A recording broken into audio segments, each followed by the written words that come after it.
Assalamualaikum warahmatullahi wabarakatuh. Senang sekali bertemu lagi di Dapur Medsos dan seperti biasa bersama saya Tika Darmawan. Dan seperti biasa pula di Dapur Medsos kita menghadirkan para bintang tamu yang luar biasa, tentunya punya cerita yang menarik, inspiratif juga dan seru banget untuk kita ulik. Seperti hari ini kita sudah kedatangan tamu yang luar biasa yang bakal kita tanya-tanya. Kali ini tamu kita langsung dari Yayasan Melawan Kanker Bersama Indonesia. Kita sudah bersama ketuanya, kita sapa dulu. Assalamualaikum Kak Ike. Iya, waalaikumsalam warahmatullahi wabarakatuh. Luar biasa Kak Ike, sebelumnya apa kabar? Alhamdulillah sehat. Alhamdulillah sehat. Terima kasih loh sudah mau hadir di Dapur Medsos. Terima kasih juga atas undangannya. Iya, kita mau sharing-sharing banyak hal tentunya di sini karena kan mungkin banyak dari masyarakat yang belum mengenal yayasan yang satu ini atau mungkin beberapa ada yang udah tahu tapi belum mungkin belum terlalu familiar gitu. Sebenarnya yayasan ini ngapain sih gitu ya. Tapi kenalan dulu deh sama Kak Ike-nya. Kak Ike sendiri ini adalah ketua dari Yayasan Melawan Kanker Bersama Indonesia atau YMKBI. Iya, benar sekali. YMKBI ini sendiri Kak Ike sebenarnya ini cuman ada di Aceh atau mungkin tersebar di seluruh Indonesia? Baik, siap. Langsung saya jawab Kak. Boleh. Terima kasih banyak. Jadi sedikit saya izin memperkenalkan diri. Saya atas nama Ike Purwantina dari Ahli Media Kebidanan. Hari ini bertugas memang sebagai Kepala Cabang Provinsi Aceh dari Yayasan Melawan Kanker Bersama Indonesia atau YMKBI Indonesia. Seperti itu. Dan untuk YMKBI ini sendiri kantor pusatnya memang hari ini berpusat di Provinsi Aceh, di Kota Banda Aceh ini sendiri. Gitu. Dengan kata lain, tim kita memang di seluruh Indonesia, baik itu di Provinsi Aceh, Padang, Lampung, Bandung, Jakarta, dan insya Allah kita tahun depan bisa merambah ke arah Makassar ataupun Bali, seperti itu. Jadi memang sudah ada beberapa provinsi. Iya, benar. Oke. Dan awalnya itu memang dari Aceh dulu atau gimana? Iya, awalnya di Aceh terbentuknya YMKBI Indonesia. Jadi ini terbentuk pertama sekali di Aceh justru. Benar sekali. Wow, seru banget. Jadi malah tadi ngirain biasa kan kalau yang tersebar di seluruh provinsi di Indonesia itu kan biasa dari pusat dulu ya, dari Jakarta mungkin atau daerah-daerah Pulau Jawa gitu. Tapi ternyata ini justru terbentuk di Aceh. Gimana sih Kak awal mula yayasan ini bisa terbentuk? Iya, baik. Kilas balik ke belakang dari pengalaman sebelumnya, saya memang sudah pernah bertugas di yayasan kanker yang lainnya. Jadi saya bertugas di yayasan kanker itu dari tahun 2022 seperti itu. Dengan pengalaman yang luar biasa saya dapati di yayasan kanker yang sebelumnya, qadarullah Allah tuh memberikan rezeki dan memberikan keberkahan kepada pekerjaan saya di yayasan kanker. Sampai tiba waktunya tidak pernah terfikirkan, tidak pernah bermimpikan akan adanya YMKBI hari ini. Di bulan Agustus tahun 2024 di tanggal 19 saya diberikan oleh salah satu dokter ternama di Jawa Barat yang beliau memang mengusulkan saya memiliki yayasan kanker sendiri yang memang langsung berpusat kantornya di Aceh ini sendiri. Begitu. Gitu jadi awal berarti hampir setahun ya atau udah setahun nih? Belum setahun malah ya. Tapi memang sudah pernah berkecimpung di yayasan kanker lainnya sebelum itu gitu ya. Berarti memang sudah membawa pengalaman yang lumayan banyak ini ya. 4 tahun ya berarti 4 tahun, iya benar. Oke. Jadi justru pertemuan dengan dokter yang ternama itu tadi sampai bisa bilang kalau yaudah nih Bu Ika gitu ya, kok bisa bikin yayasan sendiri tuh gimana? Gitu. Iya benar, karena pengalaman ya Kak ya, benar. Jadi kita sharing, sebelumnya saya sharing dengan beliau, cerita banyak tentang kesehatan, cerita banyak tentang penderita kanker yang hari ini cukup tinggi sekali kita lihat khususnya di Indonesia dan umumnya di Provinsi Aceh. Saat itu memang tidak ada berpikir mau bekerja lagi di yayasan kanker. Saya waktu itu memang ingin bertugas di tempat yang lainnya, tapi sambil sharing ngobrol dengan dokternya langsung dia bilang udah buat yayasan kanker sendiri aja karena memang jiwanya kamu ada di situ, seperti itu. Jadi yang memang melihat diri kita adalah orang lain ya Kak ya, bukan diri kita sendiri. Jadi orang lain bisa membaca kemana arah yang bisa kita lakukan atau pekerjaan yang memang cocok untuk kita. Jadi beliau mengusulkan, beliau langsung meminta baik itu ijazah saya, KTP dan lain sebagainya, persyaratan untuk membuat izin terlebih dahulu dari setiap yayasan, dan itu pengurusan izinnya ke Dinas Menkumham di Jakarta, seperti itu. Tidak sampai menunggu lama, 1 minggu saya sudah langsung diserahkan dengan nama Yayasan YMKBI Indonesia ini. Oke. Jadi memang alhamdulillah prosesnya juga dipermudah gitu ya. Sangat dipermudah dan tidak pernah diketahui akan seperti ini hasilnya gitu Kak. Gitu. Tapi sebelum kita lebih lanjut mengenai yayasan yang satu ini, ini lebih ke Kak Ikenya dulu deh kita tanya ya. Kak Ika, ini awal mula berkecimpung di dunia yang kita bisa bilang peduli akan teman-teman kita yang mungkin punya sakit kanker dan lain-lain. Itu kenapa sih Kak gitu? Awal mulanya kenapa gitu? Kan mungkin latar belakang orang bisa beda-beda ya. Ada yang memang punya saudara yang mungkin punya riwayat kanker atau dirinya sendiri, atau mungkin rasa iba atau rasa kemanusiaannya aja yang pengen bantu. Sedangkan Kak Ika itu gimana sih latar belakangnya? Iya, latar belakang memang saya dari dunia kesehatan. Saya lulusan kebidanan. Saat ini saya sedang melanjutkan perkuliahan saya juga di S1 Kesehatan Masyarakat. Memang belum selesai, tapi akan diselesaikan. Harus ya kayaknya. Harus. Tuntutan ya kayaknya gitu. Awal mula saya bergabung di Yayasan Kanker memang tidak ada apapun, karena memang basicnya saja medis.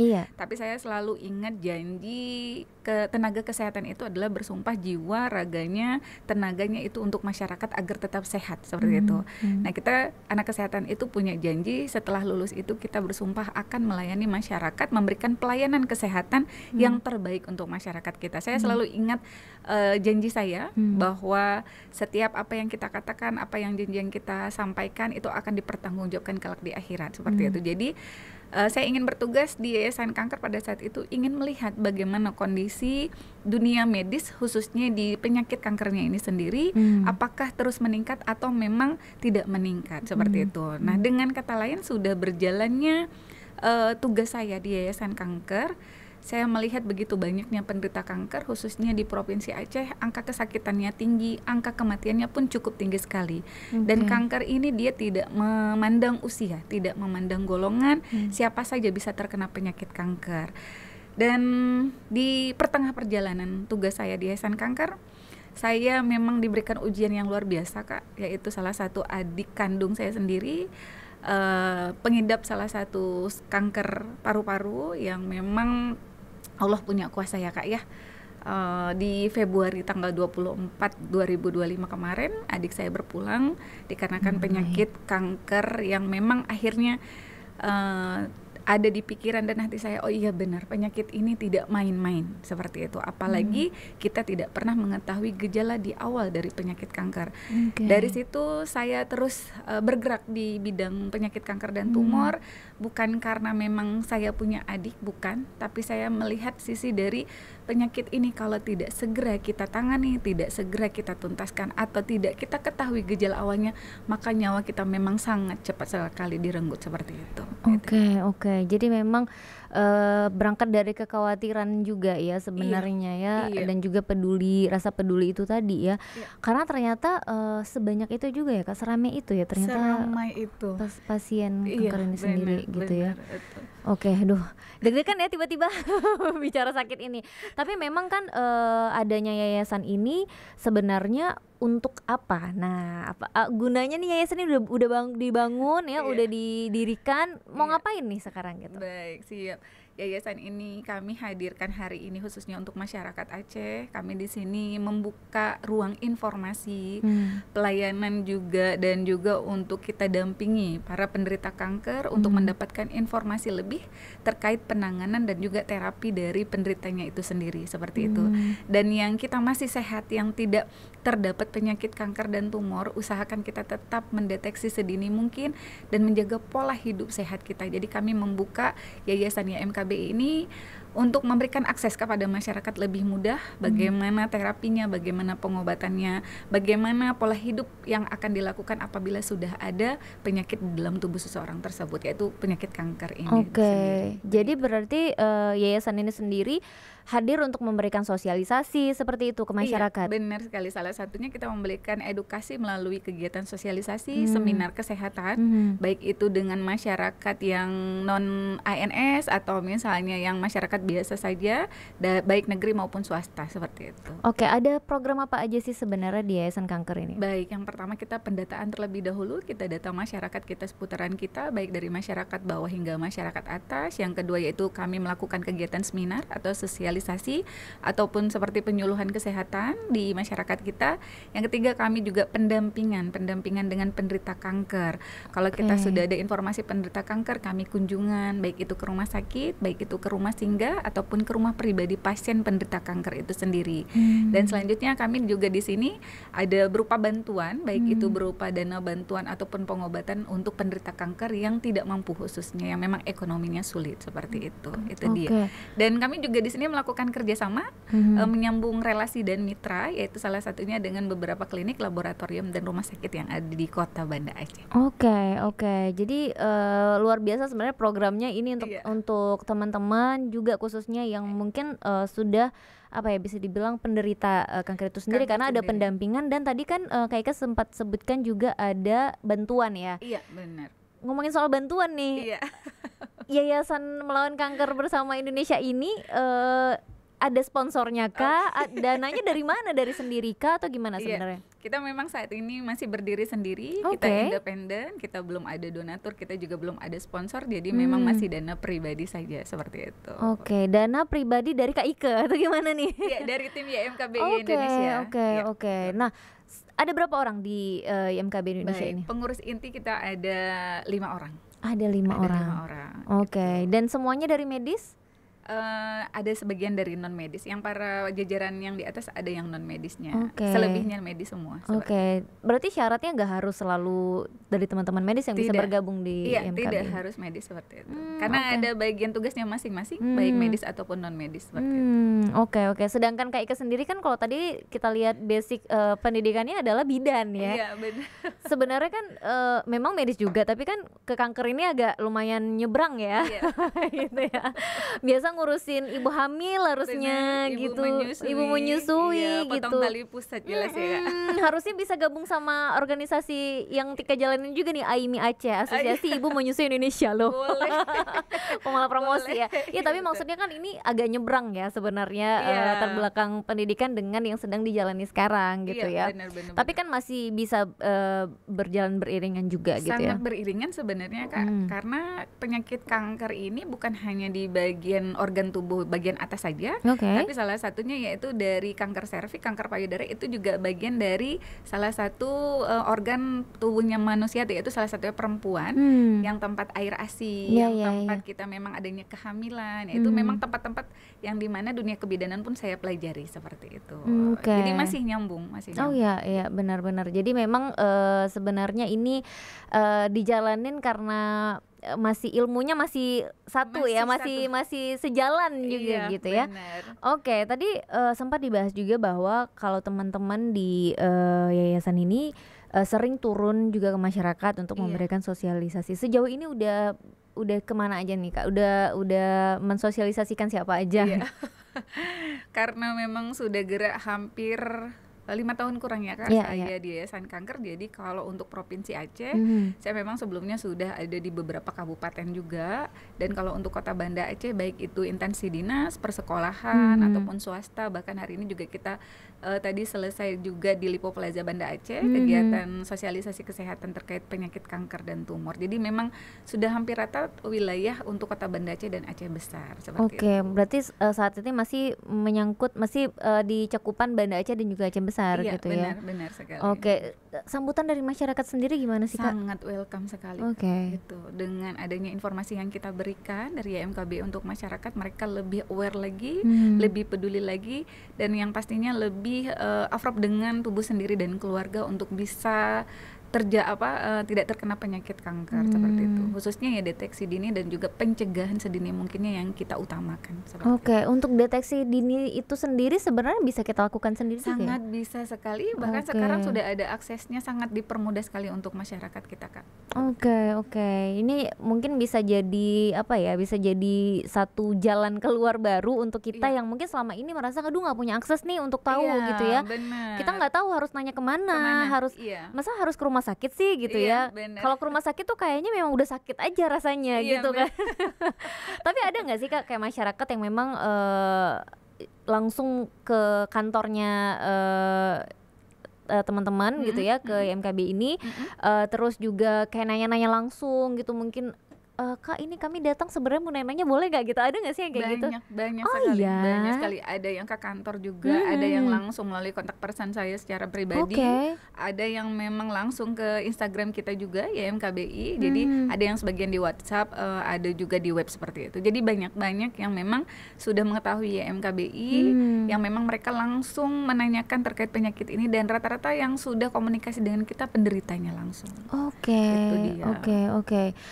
Tapi kalau untuk penderita kankernya sendiri gitu ya, mereka bisa apa sih kayak approach ke si YMKB ini sendiri tuh biasa mereka memang langsung minta pendampingan atau gimana sih Kak? Kebanyakan langsung minta pendampingan seperti itu. Gimana sih proses pendampingan yang dilakukan sama YMKB ini sendiri? Karena kan mungkin tingkat ininya beda-beda gitu ya, stadiumnya juga beda-beda gitu. Sedangkan kan tadi Kak Ika bilang kalau tim intinya tuh ada 5 orang gitu. Apa ada relawan juga atau gimana? Iya, baik. Kalau untuk tim inti kita memang ada 5 orang, tapi alhamdulillahnya memang sebelum puasa kemarin di Februari kami kehadiran tim baru ada sekitar 6 orang yang hari ini bergabung dengan YMKB Indonesia.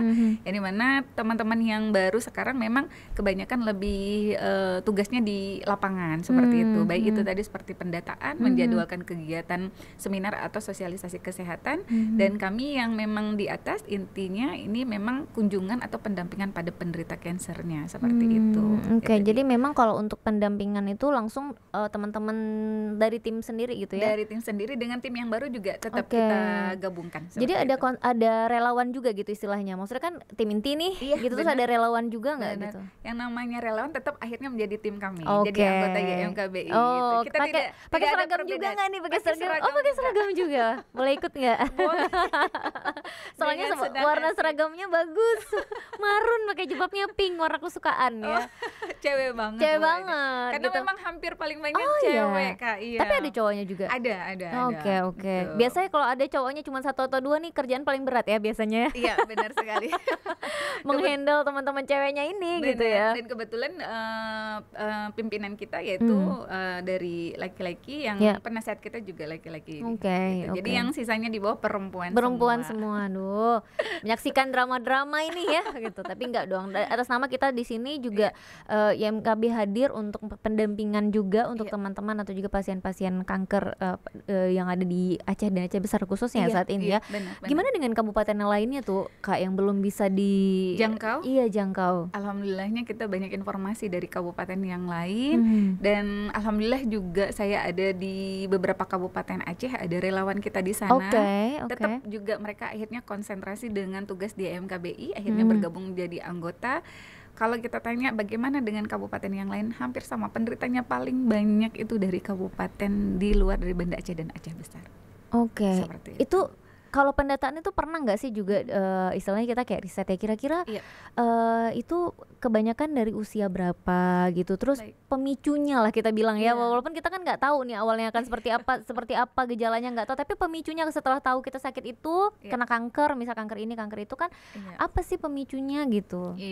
Kalau kita lihat di lapangan Kak, dari usia berapa penderita kanker ini, paling banyak memang hari ini kami dapati dari usia produktif sampai usia lansia seperti itu. Nah, apa menjadi penyebab atau faktor timbulnya penyakit kanker? Faktornya banyak sekali Kak. Jadi tidak bisa kita sangkutkan dengan 1 atau 2 faktor seperti itu, karena setiap kabupaten itu dia dengan berbeda suhu udara, dengan berbedanya pola makan, itu sangat berpengaruh sekali. Tapi memang faktor utama pemicunya timbulnya penyakit kanker ini ya salah satunya dari faktor genetik, makanan olahan dan makanan yang berkarsinogen juga, terus kurangnya istirahat, kurang olahraga, terus pola hidup yang tidak sehat seperti itu, terpapar radiasi, asap rokok seperti itu. Jadi banyak faktor yang bisa memicu timbulnya penyakit kanker.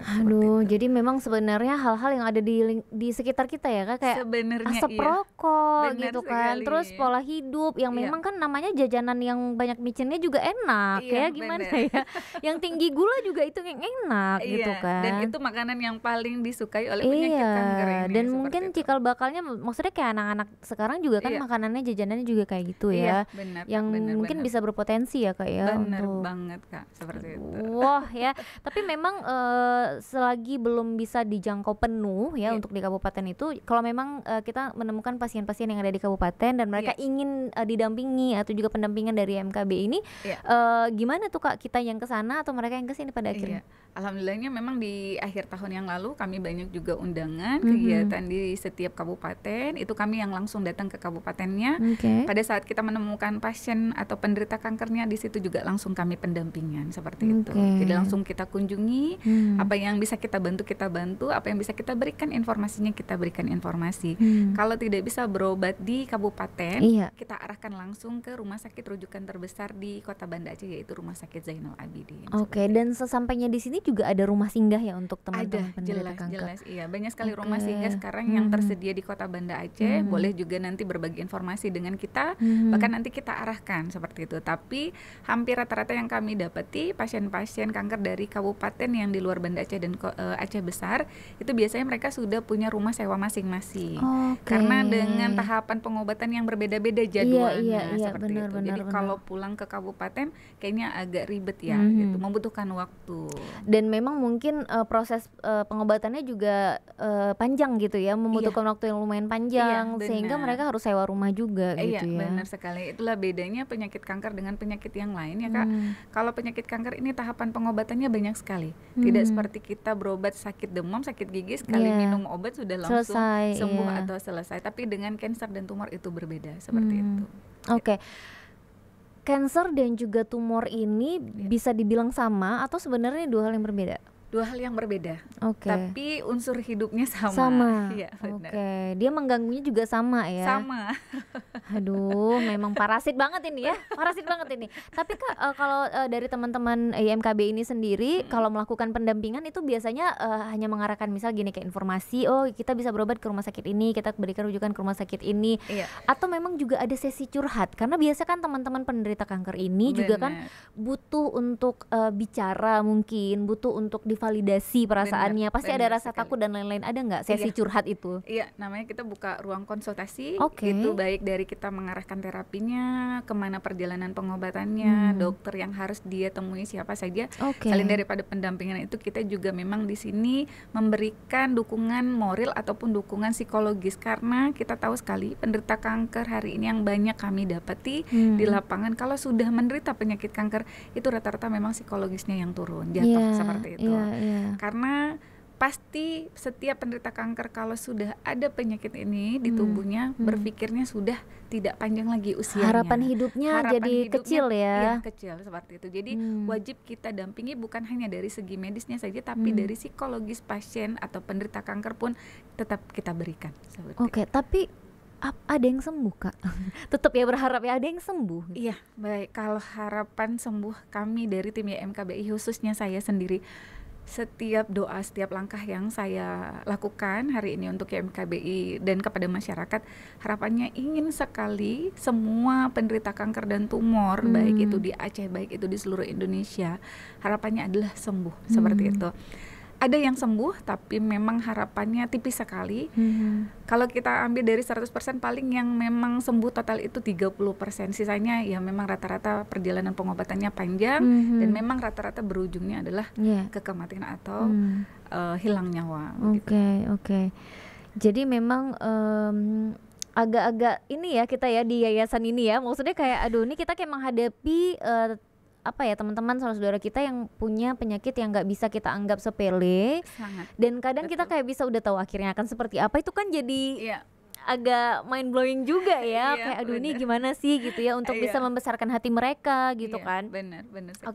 Nah kalau teman-teman pasien yang datang ke IMKBI ini itu yang minta pendampingan mungkin itu berbayar atau gimana Kak? Kita di sini sukarela. Kita di sini sukarela, kita memberikan informasi apapun terkait penyakit kanker tumor, kita tidak pernah memungut biaya apapun itu seperti itu. Jadi memang for free ya gitu. Mereka datang untuk mendapatkan informasi, pendampingan atau apapun itu bebas aja gitu bebas ya. Aja. Oke, berarti teman-teman yang ada di sini benar-benar hatinya seluas itu ya, Masya Allah ya. Tapi Kak, ada nggak sih kayak apa ya, bisa dibilang selama ini gitu pengalaman yang udah ada nggak sih pasien-pasien yang memang datang gitu ya, atau juga mungkin masyarakat gitu yang masih awam datang yang nanyanya tuh kayak memang semenggebu itu ya, sepengen tahu itu, pengen informasinya sejelas-jelas itu sampai mungkin teman-teman dari YMKBI juga kewalahan ya, "Duh gimana ini?" gitu. Ada nggak sih pernah kayak gitu? Apalagi mungkin waktu ketika melakukan sosialisasi gitu ya? Iya benar. Kalau di saat kita di lapangan itu banyak ya Kak ya, Iya, iya. banyak sekali yang menanyakan terkait penyakit ini sampai mereka pengen tahu sedetail mungkin, itu banyak sekali. Bahkan yang konsultasi ke kantor dan via telepon pun itu banyak sekali, karena mungkin rata-rata sebagian yang datang ini sudah penderita ya Kak, Iya. yang sudah diketahui dari stadium awal, Oke. ingin sembuh total. Jadi memang mereka pengen mengulik sampai tuntas terkait penyakit kanker, bagaimana tahapan nanti menjaga pola hidup sehatnya, bagaimana caranya pengobatannya biar tidak balik lagi penyakitnya walau sudah di kemo, sudah dioperasi. Jadi banyak yang memang apresiasi atau memang mereka yang semangat banget nih untuk ilmu kanker ini, nggak bisa setengah-setengah, apalagi penderitanya khususnya seperti itu. Jadi banyak banget. Kalau sampai gitu. kewalahan, alhamdulillah tidak, gitu, karena masih bisa kita atasi seperti itu. Hanya saja yang kewalahan kalau sudah ada laporan di rumah sakit, ini penderita. Dan yang paling saya sesali terkadang kalau saya sudah bertemu dengan pasien kanker atau tumor, kita kenal 2 bulan, 3 bulan, 5 bulan, terakhirnya saya dapat informasi yang berpulang. Di situ yang ada rasa, aduh, pengennya jangan, pengennya setiap kita ada pertemuan jangan dulu perpisahan, kita pengen lihat dulu dia bahagia, dia sembuh kayak gitu. Tapi takdir sudah ada yang miliki ya Kak ya gitu. Jadi kita pun tetap kuncinya ikhtiar dan berusaha. Oke. Jadi memang kalau mereka hadir gitu ya, mereka butuh pendampingan apapun itu, bahkan yang semenggebu itu ya, karena memang yang datang rata-rata itu sudah jadi stadium penderita ya. Iya, penderita stadium 1, ada yang 3, ada yang lanjutan, ada yang stadium akhir begitu. Oke. Untuk konsultasi sendiri itu bisa via telepon juga ternyata? Sangat bisa, kita via telepon bisa, WhatsApp misalnya gitu ya? Iya benar, di Instagram kita ada, YMKBI juga, website juga ada, seperti itu. Jadi nggak selalu harus datang langsung gitu ya? Iya benar, apalagi yang jaraknya jauh ya Kak ya, dari kota Banda Aceh misalnya ada di kabupaten yang lain, itu boleh melalui kontak person kita. Oke.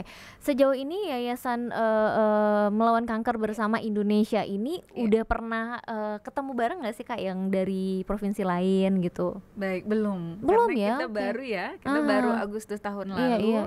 Dan tim kita yang di Padang ataupun di Lampung ataupun yang di Jawa Barat, kita masih belum ada pertemuan gitu. Ada rencana kita, tapi kita lihat dalam 1 tahun atau 2 tahun ke depan. Karena biasa kalau udah ketemu itu kan kayak akan ada sesuatu yang besar juga yang bisa kita lakukan gitu ya, untuk kepentingan kita bersama gitu ya. Nah, terkait juga dengan yayasan, selama ini kan seperti yang Kak Ika bilang kalau independen ya, selama ini berjalan sendiri dengan dana dari mandiri lah ya gitu ya. Ada kendala sih nggak Kak? Kalau dibilang kendala, ya kendalanya pasti ada ya Kak ya. Tidak ada pekerjaan tidak ada kendala, tapi karena memang kita di sini konsepnya adalah sukarela, kita di sini ikhlas menjalankan setiap tugas kita, memberikan informasi. Ada saja rezeki yang Allah hadirkan untuk kami di MKBI seperti itu. Oke. Karena kan juga kalau kita lihat dari tim yang ada gitu kan juga mereka digajikah gitu ya, atau memang nanti sistemnya tuh ya sukarela juga gitu ya, ini kerja aja dulu gitu ya, nanti kalau ada baru kita sharing atau gimana gitu. Itu gimana sih Kak? Mana tahu mungkin ada teman-teman yang aduh pengen deh gabung di YMKB gitu kan, pengen gabung tapi mungkin banyak hal yang dia nggak tahu, pengen tanya juga bingung gitu ya, atau memang mungkin pengen gabung tanpa ada embel-embel harus ada bayaran. Gitu. Gimana sih Kak sebenarnya prosesnya itu? Prosesnya kita di sini yang pasti memang hanya pendataan dan kegiatan sosialisasi, mengarahkan pengobatan mereka, mengajarkan terapi mereka, terus juga kita memberikan informasi untuk pola hidup sehat mereka setelah pengobatan seperti itu. Jadi kalau rezeki ya memang teman-teman di sini sudah pasti tahu rezekinya ya MKBI itu memang langsung Allah kasih itu dari arah yang tidak terduga ya Kak ya. Nggak ada perantara lagi ya, langsung ya kayaknya ya, nggak mampir sana sini lagi. Memang ini memang untuk MKBI dah gitu ya. Iya, Kayak gitu. Jadi tetap ya teman-teman nih, tim itu tetap digaji juga gitu, tetap ada dananya juga untuk itu gitu ya. Oke. Tapi sudah sekian bulan berjalan gitu ya dengan mandiri gitu istilahnya ya. Memang seperti yang Kak Ika bilang tadi, kendala pasti ada. Berat nggak sih Kak gitu? Kendala ada, tapi kan ada yang terasa nggak berat nih, aman nih gitu ya. Atau sebenarnya ini berat banget nih gitu. Gimana sih Kak? Karena memang nggak pernah terpikirkan punya yayasan sendiri ya Kak ya. Karena kita tidak pernah memimpikan yang namanya kita kelola nih yang namanya yayasan atau sejenisnya LSM, ormas dan lain sebagainya seperti itu. Jadi pada saat kita sudah pegang kita punya yayasan sendiri, ini jalaninnya bagaimana gitu.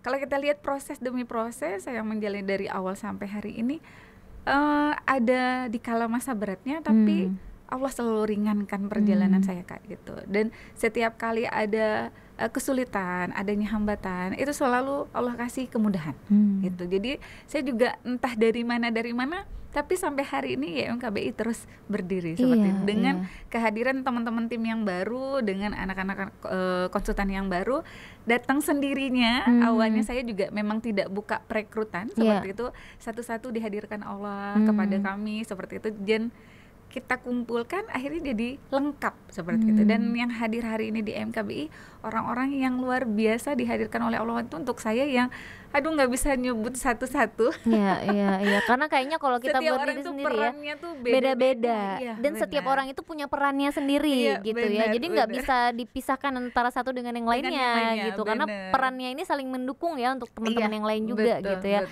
Memang benar kata orang kalau kita tuh nggak bisa, kalau sendiri tuh kita nggak bisa gitu. Memang butuh teman-teman yang lain juga untuk bisa membangun. Apalagi ini yayasan yang bisa dibilang sangat-sangat berguna juga untuk masyarakat dan juga penderita khususnya gitu ya. Karena memang selama ini kan masalah yang ada itu kan masyarakat ini kekurangan akses Kak, ya kan? Kekurangan akses informasi kekurangan juga bisa dibilang tenaga-tenaga atau juga teman-teman yang bisa mensupport ya dalam hal mungkin support untuk batinnya lah gitu ya. Jadi kayak sebenarnya teman-teman penderita ini hanya butuh tempat cerita, hanya butuh tempat berbagi gitu ya. Dan YMKB ini hadir, ini kan kayak memang menjadi satu jawaban gitu ya buat apa selama ini akhirnya gitu. Jadi mungkin teman-teman yang belum tahu gitu akhirnya bisa tahu ada YMKB di mana teman-teman bisa datang for free ya. Dan ada jam kerjanya juga ya Kak ya. Ada jam kerja. Jangan datang tengah malam, nggak juga sih gitu ya. Jadi ada jam kerjanya juga, ada jam operasionalnya dari pagi berarti. Dari pagi kita dari jam 9 sampai jam 4 sore, dari hari Senin sampai hari Jumat. Tapi jadi kalau ada pasien yang dadakan atau ada orang yang datang tiba-tiba di hari Sabtu Minggu, kita juga tidak menolak. Itu. Terkait dengan pasien nih Kak, ini kan pasti YMKB ini kan hubungannya erat nih sama pasien, terus-terusan lah ya pasti ya seringnya sama pasien. Ada nggak sih Kak cerita yang mungkin sampai hari ini tuh susah dilupakan gitu terkait dengan berhubungan dengan pasien ini, entah itu cerita pengobatannya, entah itu cerita pendampingannya atau apapun itu? Bener. Banyak ya Kak ya. Beratnya apa? Karena memang sudah tersambung dengan kita sebagai keluarga. Jadi kita tidak hanya sekedar memberikan informasi, tidak hanya sekedar pendampingan, tapi di saat kita bertemu pertama kalinya kita sudah tersambung emosi kita sudah ketemu chemistry-nya bahwa dia saudara aku. Dia seperti apa ya? Tidak bisa terpisahkan lagi, seperti darah daging juga seperti itu penderita yang hari ini untuk saya Kak ya. Jadi kalau misalnya ada kesan pesan yang tidak bisa dilupakan dengan penderita banyak sekali. Yang terakhirnya memang rata-ratanya akhirnya yang buat kita selalu menangis. Di akhir cerita kita itu yang selalu saya beratkan adalah harapan pertama pertemuan kita adalah selalu doanya sembuh, diangkat penyakitnya, terbebas dari penyakitnya, dihilangkan rasa sakitnya. Tapi nyatanya Allah punya takdir lain. Selalu saya katakan takdir lain. Doa kita A tapi Allah katanya B, seperti itu. Jadi banyak yang sulit saya ungkapkan karena memang harapan kita pengennya dia sembuh, pengennya dia tertawa kembali, berkumpul dengan keluarga dengan rasa bahagia, tapi jawaban Allah itu selalu berbeda dengan apa yang kita harapkan. Gitu ya. Tapi selama ini kalau yang Kak Ika lihat nih, kalau dari pasien-pasien kanker sendiri gitu, apalagi yang ditangani langsung oleh MKBI ini, dukungan keluarga gimana Kak rata-rata? Itu yang menjadi Salah satu faktor ya Kak ya, salah satu faktor terberat bagi penderita kanker, banyaknya dukungan keluarga yang tidak sepenuhnya, di sini saya katakan, tidak sepenuhnya dalam artian mendukung pengobatan, mendukung terapinya, karena jelas memang penyakit ini banyak menghabiskan waktu, uang salah satunya itu paling tinggi, waktu, uang, dan juga memang sangat mengganggu aktivitas pekerjaan untuk keluarga yang memang bukan penderita seperti itu. Jadi banyaknya keluhan yang kami dapati bukan hanya dari keluarga, tapi dari pasangan, dari lingkungan sekitar seperti itu. Itu yang menjadi penyebab akhirnya penderita terus-terusan down. Ya, itu. Makanya kita di sini sekaligus pendampingan psikologi dari pasien tersebut. Apakah cuman pasien aja yang didampingi atau keluarga juga Kak? Karena kan mungkin kalau dari pasien pasien udah tahu, udah akan kita lakukan pendampingan, tapi kan mungkin keluarga pasien ini juga butuh diedukasi gitu ya, bahwa sebenarnya kita tuh harus bisa ada gitu ya untuk pasien ini sendiri. Iya benar. Dan pertama pasti jelas Kak, kami harus komunikasi terlebih dahulu dengan keluarga inti, setelah dengan keluarga baru kita dengan si pasiennya. Ada yang bisa kita sampaikan dengan penderita, ada yang tidak bisa kita sampaikan semuanya dengan penderita, karena kita tetap menjaga psikologis penderita kanker ini. Jadi sisanya kita harus edukasi dengan keluarga tersebut seperti itu. Waduh, ini kayak di film-film ya. Biasanya saya ingin bicara dengan orang tua bapak gitu ya. Saya ingin bicara dengan istri bapak gitu ya. Nggak bisa dikasih tahu ke pasien gitu. Tapi kan kalau udah ada hal-hal yang nggak bisa dikasih tahu sama pasien, biasanya nih pasien punya firasat nih ya. Biasanya udah tahu, aduh nih pasti ada yang nggak dikasih tahu lagi gitu ya. Iya, bisa kayak gitu ya. Ada itu, dan itu nyata Kak. Itu nyata, tidak pun ke orang lain, ke kita juga pengalaman pribadi sendiri ya seperti itu. Jadi agak gitu ya. Sebetulnya kalau dibilang untuk pasien, kita juga keluarga tidak menerima ya kalau informasinya memang yang selalu menyakitkan hati. Tapi mau tidak mau harus kita dengar dan harus coba bangkit lebih kuat lagi daripada mereka si penderita. Iya benar. Jadi kalau yang Tika tangkap sebenarnya kalau di kasus kanker dan juga tumor ini ya, kalau pasien udah jelas dia menderita gitu ya, tapi keluarga ternyata juga punya penderitaan yang sama, yaitu menerima informasi yang mungkin nggak kuat untuk dia terima gitu ya, nggak siap juga gitu kalau anggota keluarganya punya sakit yang seperti ini, dengan stadium yang mungkin udah sampai segini gitu ya, dengan apalagi seperti yang kayak Ika bilang tadi, karena jangka waktu pengobatannya juga cukup lama, menguras energi, uang juga gitu ya. Mungkin itu yang mungkin di perjalanan dukungan itu agak naik turun gitu ya. Dan memang firasat pasien itu atau penderita itu mereka sudah tahu. Mereka feelingnya cukup kuat sekali kalau saya lihat. Jadi kalau kita tidak berbicara pun mereka sudah tahu. Gitu. Itu serba salah ya. Ini mau kita bilang gimana? Kita nggak bilang apa-apa juga. Udah bingung. Jujur aja ya, ada apa gitu ya biasanya ya. Dan memang rata-rata penderita kanker kalau sudah kita mau kasih informasi, dia bilang udah deh yang pasti aja gitu. Jadi jangan lagi berbelit-belit. Mereka pun sudah tahu, sudah paham gitu. Tapi tetap kita sebagai keluarga, apalagi kami dari MKB, tetap konsepnya adalah kita memberikan informasi yang terbaik, yang dimana yang didapati penderita dan juga keluarga memang dengan porsinya masing-masing. Jadi memang harus sesuai porsinya juga ya.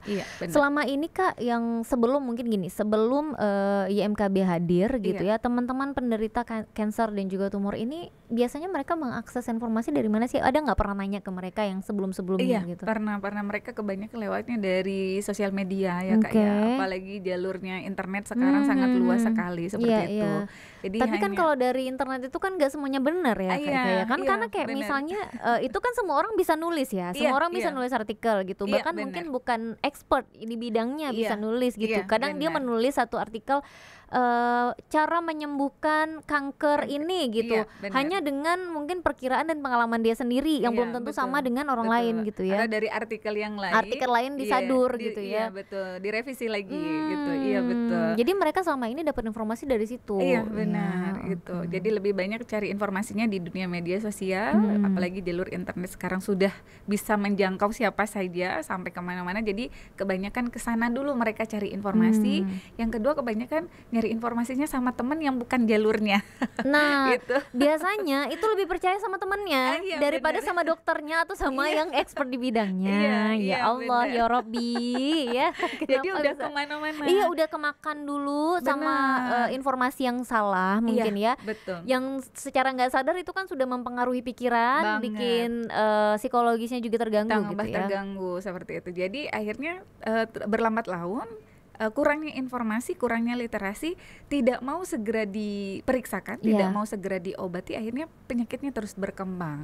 Gitu. Jadi kalau sudah masuk stadium lanjutan, di situ baru cari yang namanya ahlinya, baru cari tenaga medisnya atau mana nih bidangnya seperti itu. Apa sih Kak yang menyebabkan mereka di awal-awal terindikasi itu nggak mau berobat dulu? Takut, Kak. Takut, rata-rata takut. Takut untuk atau takut karena?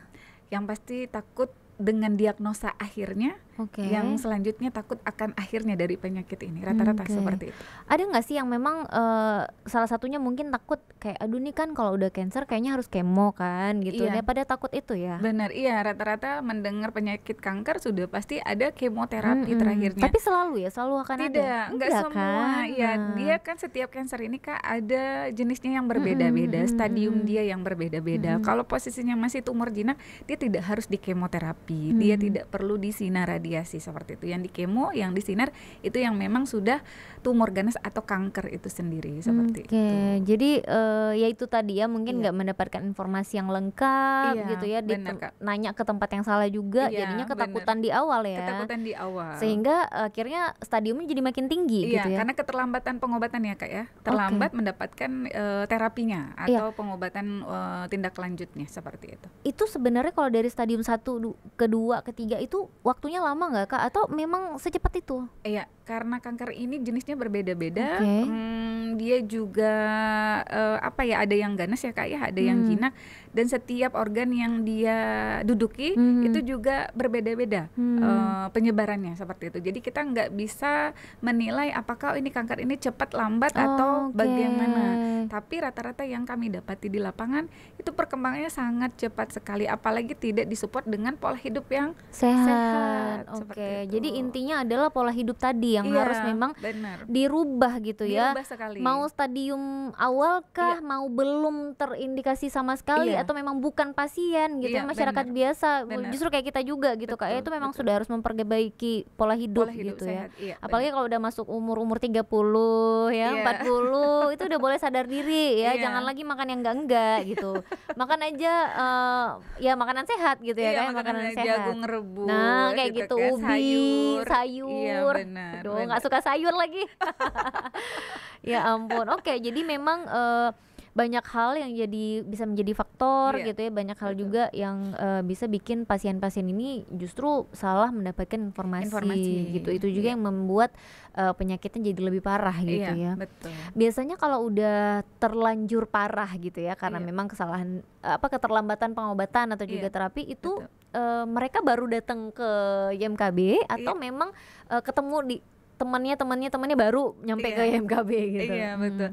Kebanyakan memang dari informasi orang pertama, kedua baru langsung ke penderita. Dari penderita langsung ke kami, seperti itu komunikasinya gitu. Kalau sudah dengan kami, rata-rata memang sudah di rumah sakit. Ada yang nunggu di rumah singgah, ada yang memang nunggu jadwal pengobatan untuk minggu depannya atau bulan depannya. Jadi kami singgahnya ke rumah pribadi seperti itu Kak. Itu ada jadwal-jadwalnya nggak Kak dari MKB? Nggak ada, tidak ada. Random aja. Kalau sudah ada yang telepon, Bu ada pasien misalnya di rumah sakit atau di mana, kami langsung segera datang. Jadi begitu datang itu biasanya memang langsung kayak ya udah ngasih support gitu ya. Sudah harus memberikan support karena memang kondisi pasien kita rata-rata udah down Kak. Kalau sudah ketemu di stadium akhir, stadium lanjutan, itu nggak ada lagi yang senyum semerkah itu lagi itu ya. Jadi memang udah down banget kondisinya, dengan rasa sakit seperti itu, dengan kondisi lemah juga, berat badan juga turun secara signifikan begitu. Nah kalau menghadapi pasien-pasien yang seperti ini kan sebenarnya kita tricky juga ya, harus agak tricky gitu ya, nggak bisa sembarang ngasih support juga gitu, karena ada yang beberapa kan justru ngapain, nggak usah gitu, bisa sendiri kan, mungkin ada yang kayak gitu juga ya. Nah teman-teman dari MKB ini ada nggak sih training khusus untuk teman-teman tim gitu ya, supaya setidaknya standarnya sama nih gitu ya, supaya nggak menyakiti hati ini penderita juga gitu. Karena kadang-kadang niat kita baik ini belum tentu keterima baik sama pasien gitu ya. Benar. Enggak pun pasien tapi keluarga juga, benar. Tapi dikala pasiennya memang sudah drop sekali, baru mereka cari kami lagi gitu. Kalau untuk teman-teman di MKBI, memang di awal kita sudah lakukan training, kita informasikan segala sesuatunya, bagaimana tugas kita di lapangan, ketemu masyarakat, bagaimana kita pendataannya, bagaimana kita edukasinya. Jadi memang sudah kita informasikan di awal. Jadi memang udah sesuai standar juga gitu ya. Iya, benar. Terkait yang Kakak bilang tadi mungkin kan apa yang bisa jadi pasien nangkepnya beda gitu, apalagi keluarga gitu. Ada yang suzon nggak sih Kak? Pernah ada yang suzon nggak? Ini mau ngapain datang? Ini mau ngapain nih gitu ya? Ada nggak sih Kak yang kayak gitu kan? Ada, tapi tidak banyak ya Kak ya. Tapi ada gitu ya. Itu gimana sih Kak? Boleh dong ceritain sama kita. Gimana sih kalau udah kayak gitu? Kalian tuh gimana gitu? Belum apa-apa udah disuzonin duluan dan biasa keluarga gitu. Kalau pasien nggak sempat suzon karena memang udah pikirannya udah kemana-mana. Betul. Ya kita nanggapinnya memang setiap manusia itu, setiap orang itu sifat berbeda-beda dengan perilaku yang berbeda-beda. Tetap konsepnya adalah kita samakan dengan yang lainnya. Mau dia terima atau tidak terima, tetap kita berbagi informasi. Kalau dia suruh pulang ya udah kita pulang gitu. Apa sih sebenarnya yang menjadi penolakan mereka tuh kenapa gitu? Mungkin banyak yang berpikir ini bukan ahlinya banget. Kita bukan spesialisnya seperti itu. Kita bukan memang yang tatanannya langsung di onkologi atau di penyakit kankernya. Jadi hanya melihatnya ini kalian cuma relawan aja. Nggak kelihatan kayak anak medisnya, nggak kelihatan profesional di mata mereka gitu. Ini bukan profesional gitu ya menurut mereka. Betul. BTW kalau langsung dokter onkologinya kan nggak sempat ya gitu ya, karena kan pasien rame tadi ya Kak gitu. Jadi makanya ada relawan-relawan dari yayasan-yayasan yang ada gitu ya.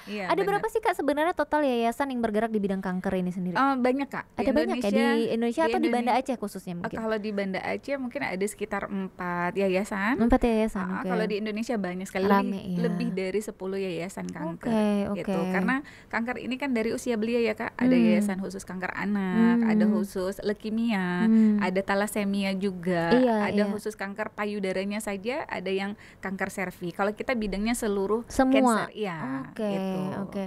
Pernah ngadepin atau juga mendampingi pasien anak-anak juga Kak? Banyak.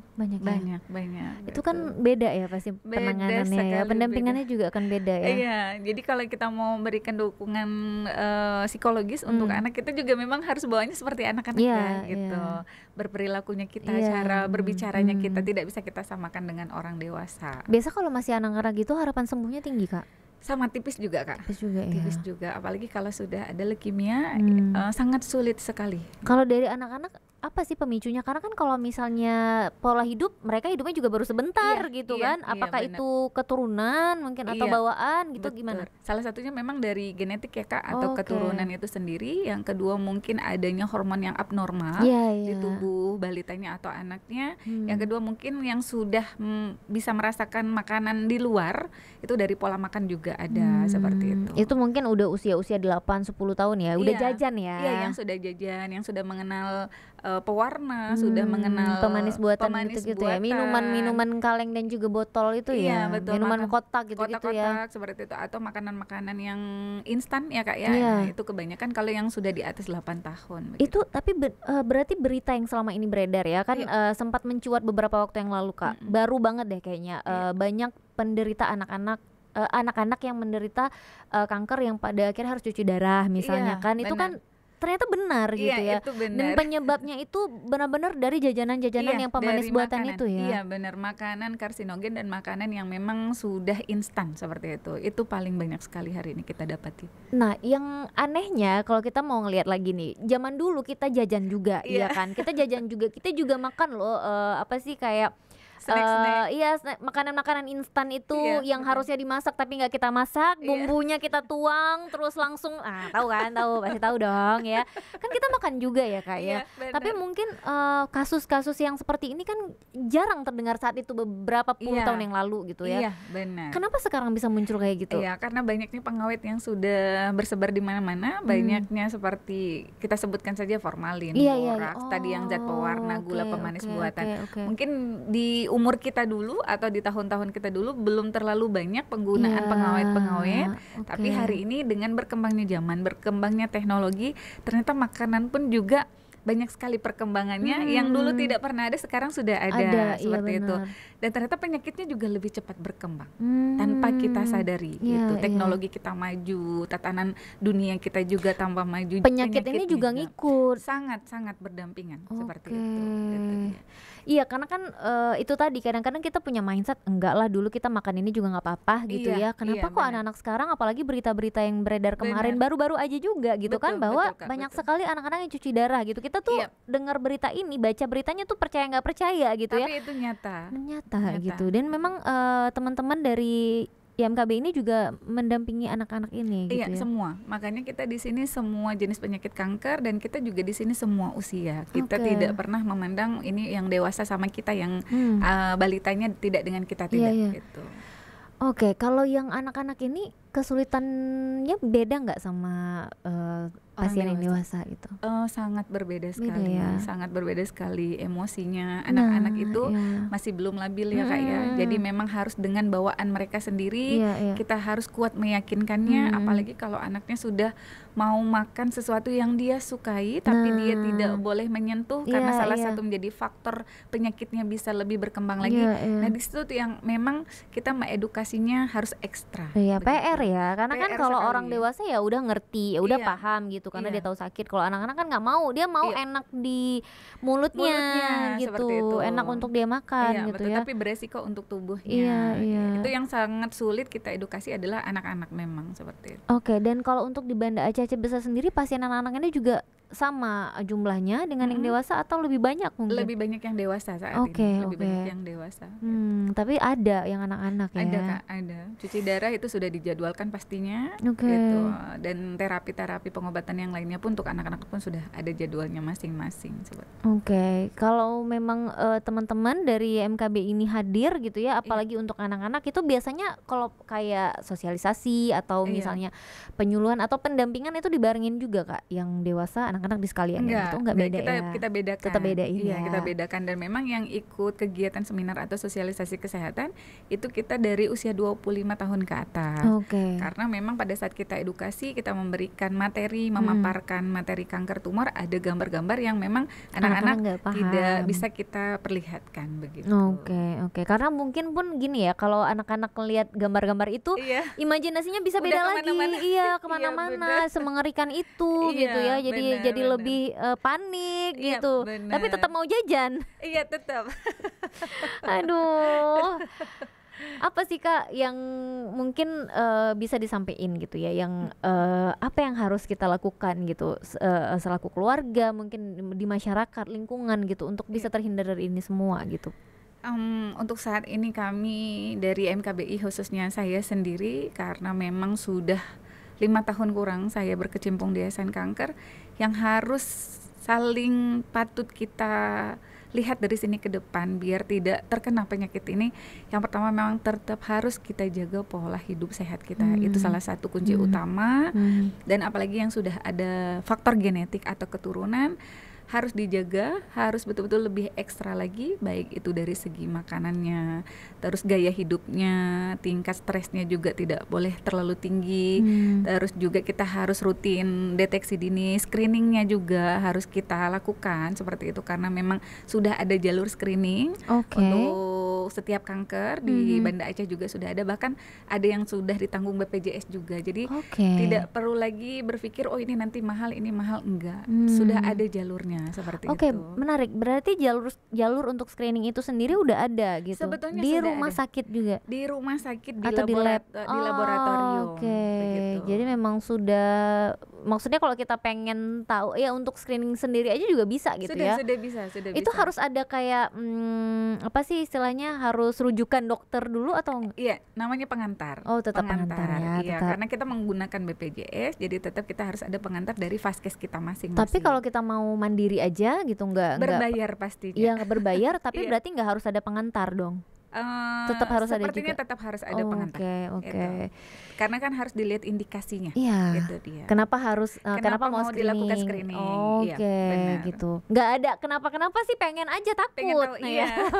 Boleh nggak Kak? Namanya gitu. deteksi, boleh. Itu Iya. boleh. Ada dengan tidak adanya indikasi sebetulnya boleh kita ya untuk deteksi. Lab mana tadi yang sudah bekerja sama? Iya. Minta tolong nih kalau mau datang boleh ya. Udah izin sama Kak Ika gitu ya. Langsung bawa aja nih sama Kak Ika, katanya boleh deteksi dini. Boleh. Gitu ya. Boleh. Karena kan kita nggak ini ya, maksudnya kadang kesadaran dari kita sendiri pun kurang gitu ya. Iya, benar. Merasa sehat-sehat aja, merasa nggak ada sakit apa-apa, paling kolesterol gitu ya. Asam urat paling Dan keras nih kalau ini, aduh kolesterol nih, Iya. padahal nggak tahu apa sakitnya ya. benar, Kita suka apa ya, mengindikan diri sendiri Iya, gitu ya, betul. mengklaim kalau ini kayaknya asam urat, ini Asam urat, kayaknya gitu. kolesterol gitu ya. Padahal pikiran yang positif itu menghasilkan tubuh yang sehat Iya, juga. Kalau berarti kita berpikiran negatif akan ada penyakit jadi juga. ya. Iya. Jadi kalau kita mikir ini kolesterol jadi Iya, kolesterolnya. Ini iya. sama kayak penyakit asam lambung yang sebenarnya nggak ada Nggak itu ya. Iya, benar. Sebenarnya nggak ada itu benar-benar pikiran Betul. jamaah asam lambung ini tadi, termasuk saya sendiri ya. Aduh, ya tapi memang apa ya, mudah-mudahan kehadiran di MKBI ini berguna banget untuk Amin. masyarakat, bisa benar-benar dirasakan manfaatnya gitu ya. Amin, Mungkin ya terakhir Rabbal. Kak, apa yang disampaikan untuk teman-teman yang nonton kita hari ini, silakan. Iya, baik. Dari saya, khususnya dari MKBI Indonesia, pesan terpenting dari saya hari ini terkait penyakit kanker dan tumor adalah ayo mari kita sadar akan kesehatan, yang dimana mari kita deteksi sedini mungkin penyakit ini, karena memang kanker ini tidak menimbulkan gejala di awal, dia tidak menampakkan gejalanya di awal. Ayo kita sadari dari tubuh kita yang sehat menjadi yang tidak sehat, dan juga mari kita juga screening tadi, pencegahan sedini mungkin itu pastinya. Mari kurangi makanan-makanan menjadi salah satu pemicu timbulnya penyakit kanker dan tumor, dan juga menjaga pola hidup sehat kita seperti itu. Karena kenapa? Karena kita tahu penyakit kanker ini penyakit yang mematikan nomor 2 di dunia dari penyakit jantung. Kalau penyakit jantung tiba-tiba bisa langsung meninggal dunia, tapi sama seperti penyakit kanker, pelan-pelan dia gerogoti, ternyata habis juga nyawa kita. Dan yang merasakan sakit itu siapa? Yaitu tubuh kita sendiri, bukan orang lain, seperti itu. Jadi konsepnya apa? Ayo jaga pola hidup sehat kita, sadari akan sakit di dalam tubuh kita, rasakan apabila tidak ada, rasakan apabila ada yang dirasa kurang enak, kurang nyaman, maka kita langsung lakukan pemeriksaan atau pengobatan. Itu pesan dari saya. Oke, ini udah dipesan langsung ya. Jadi memang pulang dari sini langsung periksa. Pulang dari sini hostnya langsung panik ya. Nggak, yang penting jaga kesehatan seperti yang Kak Ika bilang tadi. Iya, Kak Ika, terima kasih banyak sudah hadir sekali lagi di Dapur Medsos ya. Terima kasih sudah sharing banyak hal ya. Mudah-mudahan tayangan kali ini tuh benar-benar bisa bermanfaat ya untuk teman-teman yang nonton kita hari ini. Amin, ya Insya Allah Rabbal ketemu alamin. lagi ya nanti di lain waktu ya. Siap. Terima kasih banyak atas kesempatan yang diberikan untuk kami ya MKBI Indonesia. Ya, kita ketemu lagi di lain waktu insya Allah. Oke, kalau gitu langsung aja saya Tika Darmawan pamit. Wassalamualaikum warahmatullahi wabarakatuh. Bye.